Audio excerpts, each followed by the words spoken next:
Shalom sahabat Lexio Divina yang dikasihi Tuhan Yesus Kristus. Dalam seri Hidup Penuh Rasa Syukur, episode yang terakhir ini kita akan beri judul Remuk Tapi Bersyukur. Yesus dan juga Rasul Paulus, dua pribadi yang sama-sama di dalam pelayanannya mengalami penderitaan yang begitu berat.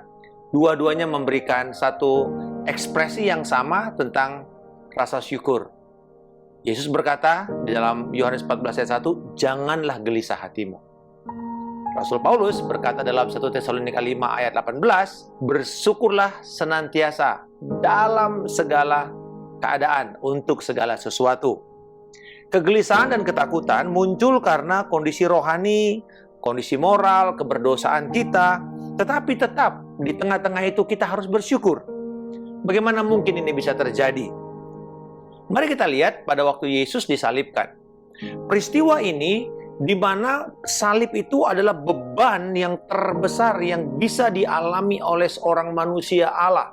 Karena tidak ada satupun manusia di muka bumi ini yang bisa menanggung semua kemurkaan Allah yang sempurna kecuali Allah yang menjadi manusia itu, inkarnasi Allah di dalam Kristus Yesus. Nah, di salib kita tahu bahwa dia ditolak baik oleh seluruh surga, bumi, dan bahkan yang ada di bawah bumi. Tetapi sebelum dia kesalib, kita tahu bahwa di dalam perjamuan malam, dia bersama murid-muridnya, dia mengambil roti, dia bersyukur, dan dia mengatakan, inilah tubuhku yang akan dipecah-pecahkan. Ini berbicara mengenai dia bersyukur untuk tubuhnya yang akan dihancurkan di kayu salib. Bahkan dia berdoa. Di dalam Yohanes 17 adalah doa Yesus kepada murid-murid setelah perjamuan malam. Dan dia bersyukur lagi kepada mereka. Di Getsemani, dia tahu akan ada kengerian yang akan dialami. Dan dia berdoa kepada Bapa. Dia bersyukur juga bahwa Bapa menuntun dia kepada lembah kekelaman, dalam lembah kematian ini. Dan dia tahu bahwa ini adalah juga bagian dari kehendak Bapa. Yesus telah mengantisipasi dengan bersyukur kepada Bapa. Dan disitulah dia sadar bahwa ini waktunya dia akan dipecahkan tubuhnya. Dengan kata lain, dia akan mengalami sengsara dan penderitaan karena dosa kita. Tunggu, tapi kan enggak, Pak, itu kan Yesus. Yesus kan mampu melakukan semua itu. Dia kan Tuhan. Saya siapa?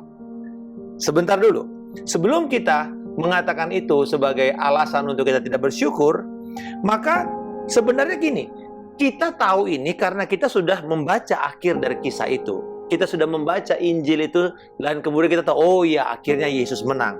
Tetapi sebenarnya kita harus tahu, seandainya kita yang ada dalam situasi itu, kita tidak tahu ujungnya, maka sama kita juga akan mengalami penderitaan dan ketakutan yang sama. Tetapi di sini ada penghiburan dari Ibrani pasal yang keempat ayat 15, bahwa dikatakan ia telah membuktikan sebagai imam besar yang kita punya, bukan imam besar yang tidak dapat turut merasakan kelemahan-kelemahan kita. Sebaliknya, sama dengan kita. Sekali lagi, sama dengan kita. Jadi nggak ada bedanya antara Yesus dengan kita. Ia telah dicobai, hanya dia tidak berbuat dosa. Jadi di dalam kesulitan kita melihat di sini pergumulan Yesus itu bisa menjadi sukacita karena janji Tuhan yang sudah dia sediakan, yang kemudian dia ambil. Maka kita juga bisa bersyukur sama seperti Yesus, di mana kita bersyukur lebih dahulu, kemudian melewati masa-masa sulit itu. Bagaimana Yesus di dalam kondisi yang diremukkan, dia tetap bisa bersyukur? Apa dasarnya? Dan kita bisa mengikuti jejak langkah Yesus karena 1 Petrus 2 ayat 21 berkata, sebab itulah kamu dipanggil, karena Kristus pun telah menderita untuk kamu dan telah meninggalkan teladan bagimu, supaya kamu mengikuti jejaknya. Jadi gereja, kita dipanggil untuk mengikuti jejak langkah Yesus, termasuk apa? Termasuk penderitaan dan kesulitan. Apa dasarnya? Ada dua hal yang menjadi dasar penting di sini. Yang pertama, janji keselamatan manusia dan keturunannya diberikan kepada Yesus Kristus. Di dalam Yesaya 53 adalah nubuatan tentang hamba yang akan menderita sengsara, dan ini mengacu kepada satu pribadi, yaitu Yesus Kristus. Dikatakan Tuhan berkehendak meremukkan dia dengan kesakitan. Apabila ia menyerahkan dirinya sebagai korban penebus salah, ia akan melihat keturunannya dan umurnya akan lanjut dan kehendak Tuhan akan terlaksana olehnya.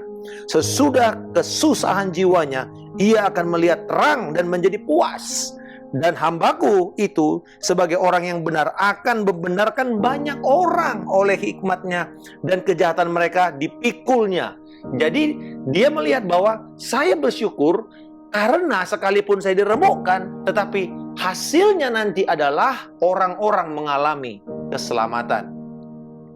Motivasi kedua, sukacita yang disediakan Bapa di surga, anugerah sukacita yang disediakan Bapa kepada Yesus pada waktu dia tekun memikul salib, itu yang menjadi dorongan dia. Di dalam Ibrani 12 ayat 2, marilah kita melakukannya dengan mata yang tertuju kepada Yesus, yang memimpin kita dalam iman dan yang membawa iman kita itu kepada kesempurnaan, yang dengan mengabaikan kehinaan tekun memikul salib ganti sukacita yang disediakan bagi dia, yang sekarang duduk di sebelah kanan takhta Allah.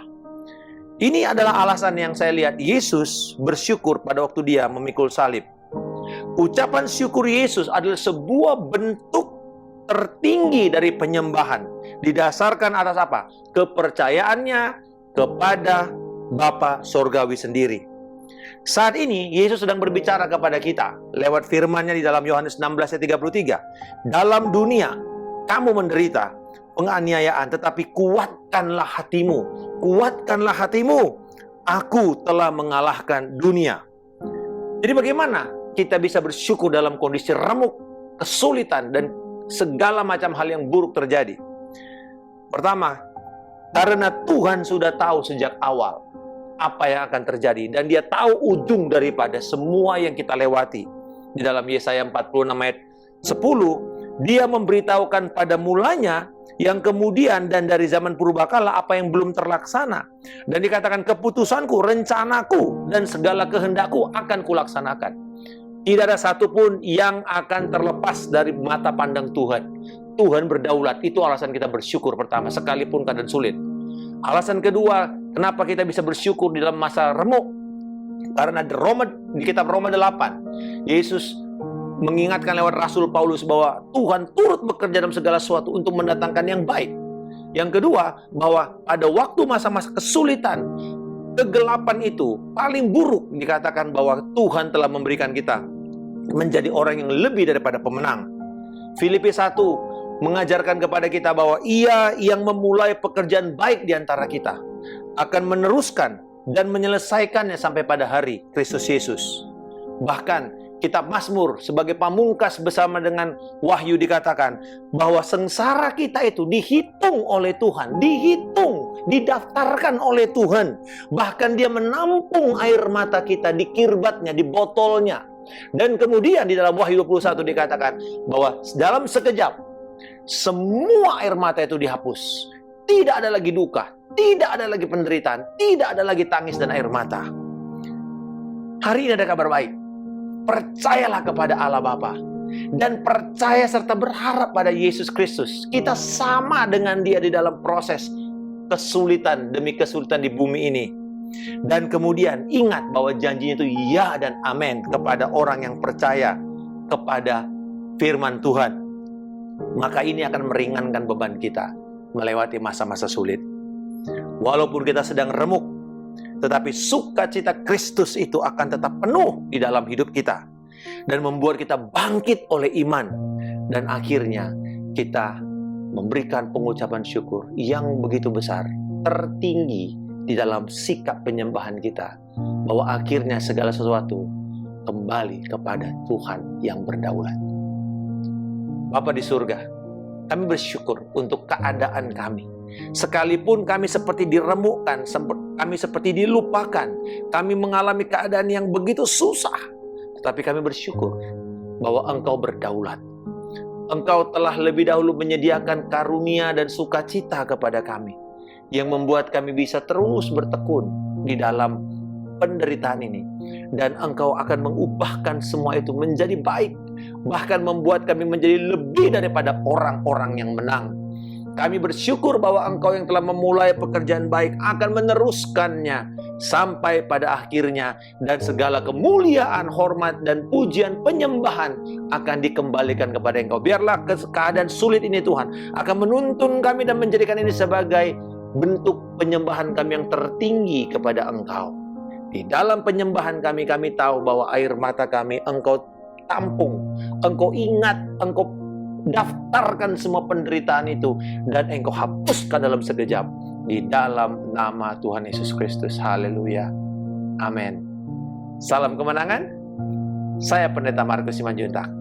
Selamat berakhir pekan. Tuhan Yesus memberkati.